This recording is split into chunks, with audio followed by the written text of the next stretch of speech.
How many of you out there have ever had the dream to build your own car? Something mind-boggling difficult, complex. Only a crazy person would ever want to do that.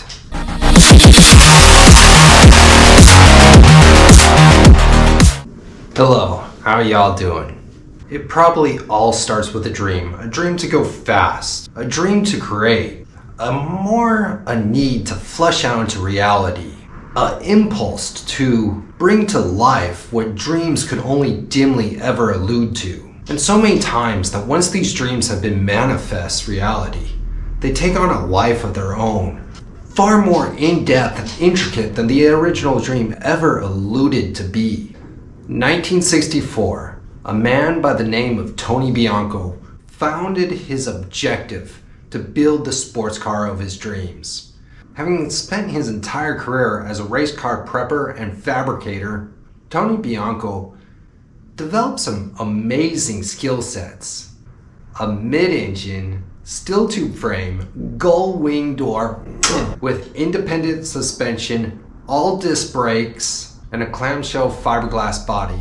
So easy access to the mechanical underpinnings. You know, to get all those little working components. Competing in the 1,000 kilometers of Brasileira in 1970, Tony Bianco finished in 5th position. He also ranked in 5th in the 1,000 miles of Interlagos in 1971. With respectable track times, these cars attracted huge attention. In 2 years, 6 copies of these cars were assembled using engines of different origins, domestic and foreign. For this, Tony Bianco designed a chassis just for each engine. Some aesthetic changes were also introduced. You gotta smooth out those rough edges, especially in the fairing, headlights, and engine cover. Thus, the first car got a Chevy 4-banger 2.5, a Ferrari 3.liter, a BMW 5.2 V8, and even a Lamborghini V12. A V12! Oh man, what I wouldn't do to have a Bianco with a Lamborghini V12 in it. My goodness, I'd give my left arm and my kidney. In 1970, Tony Bianco won the Victor Award from Quatro Rodas magazines as Builder of the Year. In 1976, Tony Bianco launched the first car to hold his name, the Bianco S. At that year's motor show, Tony unveiled his creation, and it was an instant success, a huge success. I mean, it was big. That day at that motor show, over 180 units were instantly sold.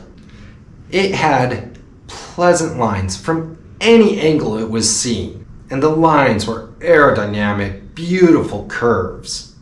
Incredibly low with a wide stance. And the windshield, it was huge. It wrapped around the entire driver and giving the driver great visibility from the front and sides. Reminiscent of European 60s sports car. It had that little fighter jet glass, a fighter jet cockpit for a little race car. It's amazing. A beautiful, elegant 60s design sports car that would not, could not, and absolutely did not go unnoticed while cruising the streets of São Paulo.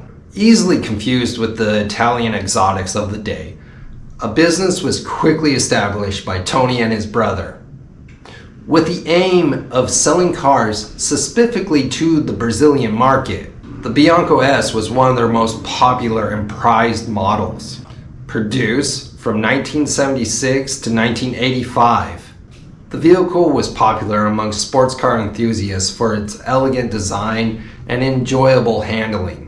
Now, out of the box, the Bianco S was what we Americans would call a kit car, but due to maintenance reasons and engine tax classifications, the Bianco S was made to fit a modified Brasileira chassis, sporting the Type 3 1600 of the day, producing about 60 horsepower, making 0 to 60 in about 15 seconds.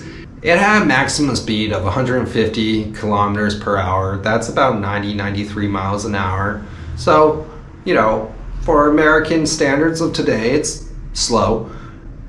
But for 1970s, this was a ripper. This was totally lightweight, fiberglass body, just zipped right around. But Anga, I know what you're saying. There were options for a V6 and a V8 for those that could afford that. Fast forward 1978, the second series arrives with very minor changes. The only real difference is they did some air intake deletes and kind of smoothed out the body. They gave the interior a nice leather bucket seats and leather trimmed dashboard. There was some redesign to the body or to the interior, like brackets, so there would be just a little bit more space in the trunk, so the wife could get more luggage in there. On a monthly basis, Bianco was producing about 20 of these cars. 20 Biancos per month, that was pretty good. On top of that, they had a couple other models they were doing. Bianco, it was a name synonymous with elegance and really beautiful craftsmanship, making in total about 1,000 cars. There's only 1,000 Biancos out there, give or take a few hundred. Bianco, a name that became synonymous with elegant 60s styling. For those seeking classic cars that embody timeless design, look no farther than the Bianco S. This is a highly sought after Brazilian produced car. The Bianco S is a must-have, unique to its time. In 1985, the production of the Bianco S was halted due to the economic crisis here in Brazil. The Bianco S has now become a super rare and valuable car, especially in Brazil, where it's a very important part of the automotive history here. And perhaps the Bianco S is leaving behind a greater story on the track than it ever left on the streets. However, the Bianco S was a realization of a man's dream. So who's to say your dreams can't come true too?